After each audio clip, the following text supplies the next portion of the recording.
Through these policies of liberalization and these economic reforms, there have been perceptible changes in not only the behavior but also the status of various sections of our society. Take the working class, for instance. Now less than 7% or even less than 6% of your entire workforce in our country is what you would call the organized workforce. That is, workforce which have trade union rights. So what is happening? You are fragmenting the workforce into contract, casual, temporary, daily, and all these things, and you are removing them from the orbit of what is called collective bargaining. And your laws are all connected with collective bargaining, which is what your labor laws are.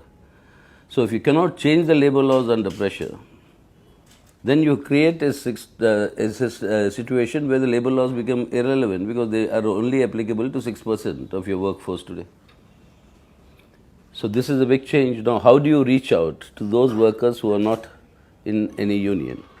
Now, these are new challenges. Take the students, for example. Our generation, all of us grew up and came up through student politics.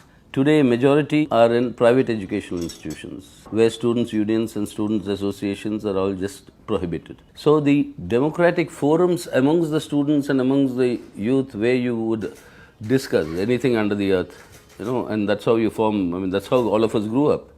In the sense, whatever choices we made, we all grew up in that sort of an atmosphere. Now in your educational institutions, that's all entirely absent.